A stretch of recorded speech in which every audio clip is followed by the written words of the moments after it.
awareness of wrongdoing. Former National Security Agency contractor Edward Snowden revealed the sweeping nature of U.S. programs to collect billions of phone records of Americans and to spy on some U.S. allies overseas, including German Chancellor Angela Merkel. An unusual coalition of liberal Democrats and libertarian Republican lawmakers are demanding policy changes to restore confidence at home and abroad.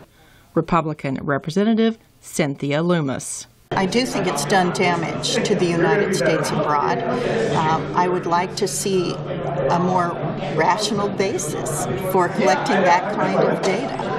Loomis is co-sponsor of a House bill that would require U.S. intelligence agencies to notify Congress of their total budgets for intelligence gathering each year. She says more transparency is needed. Not to their methods and not to details, but rather why Americans' personal information is being retained for 5 years. Why it's necessary that every American have that information trapped in a database.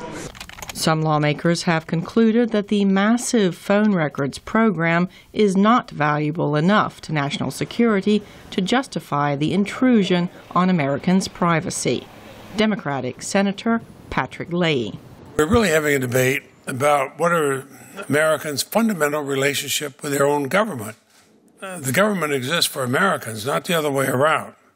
Other lawmakers defend the programs and reject calls for major changes by a panel of experts. Republican Senator Chuck Grassley. Some of the recommendations in the report appear to make it more difficult to investigate a terrorist than common criminals.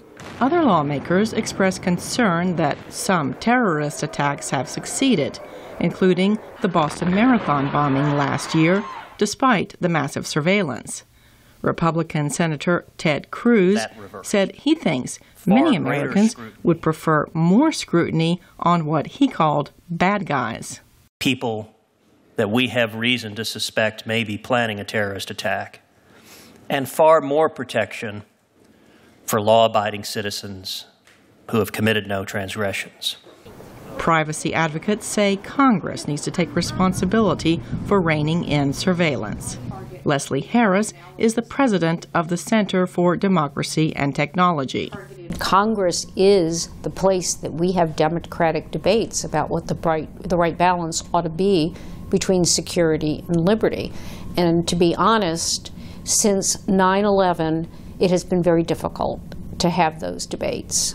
Analysts say President Obama will turn to Congress to help craft reforms that will satisfy the demands of privacy advocates, U.S. allies, and national security concerns.